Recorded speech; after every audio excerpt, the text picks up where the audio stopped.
In the trailer and the new synopsis, Legendary showed us that Kong wasn't the last surviving member of his species. In fact, there is a whole tribe of them in the Hollow Earth, ruled over by a tyrant, the Skar King. So here in this video, we will talk in short about how many Kongs are still there, and the revised history of Skull Island, as well as the role of Skar in all of that. So, let's start with the new movie synopsis. It added a few things to the previous lines. And so these added lines were, what it says was that this new entry will explore the depths of the Titans' histories in the Hollow Earth, shedding light on their origins, and also unraveling the enigma of Skull Island and beyond. So as the storyline will unfold, it will unveil the history of these Titans and their origins, and also their enduring connection to humankind. It will also speak about a tremendous battle deep down that shaped the current status of these beings. So all in all, this epic film promises to be a thrilling exploration of the Titans' past, present and future, and the mysteries that bind them all together in the world. So to begin with, let's talk about the history of the Kongs. Well, as far as we know, as explained in the earlier movies, the comics and the novelizations, there is quite a bit of history regarding the Kongs and Skull Island. So from GxK we got to see that Kongs actually had a vibrant culture and a civilization in the Hollow Earth, one that is tied with humanity, with the Eewees. They even had a throne room for an Alpha Kong, a king. GxK also hinted at a possible Titan war between the Kongs and the Gojiras, which is also supported by the novelization, as Godzilla or his species were called the Zozla Halawa by the Eewee, monsters that started the Titan War, and also decimated the Kongs. But the art book and the earlier movie credits cutscenes also talk about the same thing, a Titan War, but in a different shade. So from that we know for a fact that there was a great battle that happened in the Hollow Earth, something supported by the synopsis of this movie as well. So going deeper into the lore, the 2017 Skull Island movie, the birth of Kong comics, and the Skull Island animated series cements one thing in place, that the Kongs fled the Hollow Earth after the war and as exiles landed upon Skull Island. Here they propagated, building a new home that lasted for millennia, with fantastic structures as seen in the animated series. But as of the 1970s, Kong was found to be the only remaining individual. The Eewees say that the skull crawlers emerged out of the ground, probably emerging from the Hollow Earth, the entry points, and decimated the Kong population in the island. And in the birth of Kong we got to see that very thing first-hand in a vision received by one of the human characters stuck in that island, with the natives. Kong was, as a baby, the sole survivor thanks to his mother and father fighting to the end and keeping the skull crawlers away from him. But unfortunately, they died in the process.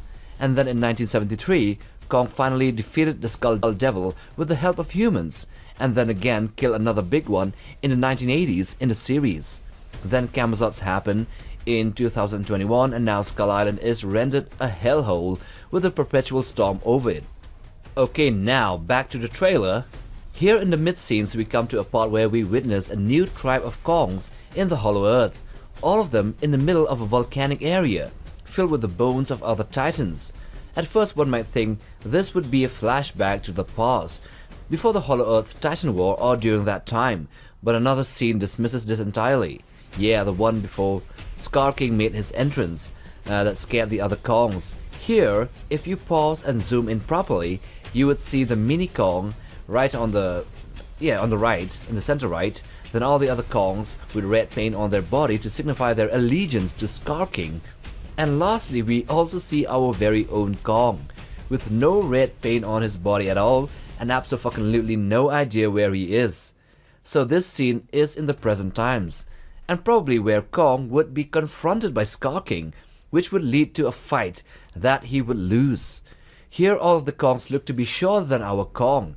They appear to be 200 or 250 to 280 feet tall, or at least 15 meters or 50 feet shorter than our main man. The mini Kong looks to be around 100 feet or 30 meters or so, less than a third of the height of Kong, and therefore this would tell us that the Skar King, to make his visible presence known or to intimidate the other Kongs, would definitely be around 400 feet or 122 meters tall. So another question, how many were there? The Kongs in the Hollow Earth volcanic area. Okay, so I did a rough head count, somewhat, And after brightening the image that I screenshot, and I found that there were definitely more than 120 apes in the gathering. That's not just a group or a pack, that's a frickin' army. And to think that all of them would pledge their allegiance to a tyrant like Skar without any rebellion of the masses succeeding, it's not just surprising, it's unrealistic. They would therefore only be unwillingly compelled to follow Skar because the red ape has one up his sleeve, some power that can make all these Kongs line up and even ignore the missing ones that were dead in the dark caverns. This, like the other scenes in the trailer, hints at only one possible thing: the presence of another vastly more powerful entity, a titan that strikes fear into an army of Kongs, something that might have wiped out the population of Gojiras in the Hollow Earth as well, and maybe even froze Ghidorah in ice, and that is Shimu. The Kong's tribe's allegiance to Skar and Shimu might only happen in either one or two scenarios. Either they were losing in a war against the Gojiras in that Titan war that Ancient won, and therefore had to find an ally to help them in the conflict. And here comes the duo, with devious intentions, Skar and Shimu. Or in another scenario, the Kongs lost the war and fled to Skull Island only for a larger renegade Skar to follow suit and bring back a few, procreate with them, or make them procreate, and create an army while at the same time sacrificing a few to Shimu, sealing the deal. Either way, it would explain one thing about their history, and that is the war didn't go as planned, or even though they killed the Mega Gojira in the conflict, as was seen in the throne room, the conflict was too devastating that they had to abandon the throne room and search for shelter elsewhere, be it in another place in the Hollow Earth, that volcanic area, or in Skull Island. So what I'm saying is a theory, but this could be a revised history of the Kongs and Skull Island. So to begin with, the Titan War might shed some light as to Skar and Shimu's role in it, as well as Godzilla keeping both of them in check.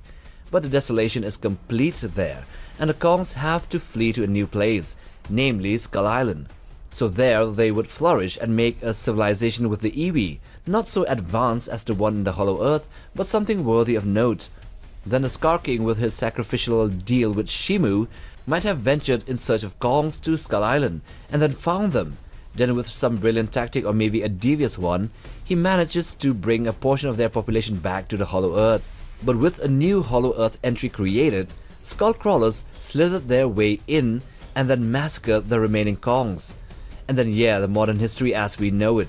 This theory is supported by one evidence: Skar King's handprint, as was seen in the side of a cliff face in Skull Island in the 2017 movie, and it was the same one seen in the trailer of GxK. So some of what I said might come true. Anyway, we've come to the end of this video. Do hit that like button for support and subscribe, but most of all, smash that bell icon for regular updates and new videos right here on this channel. Take care, fam.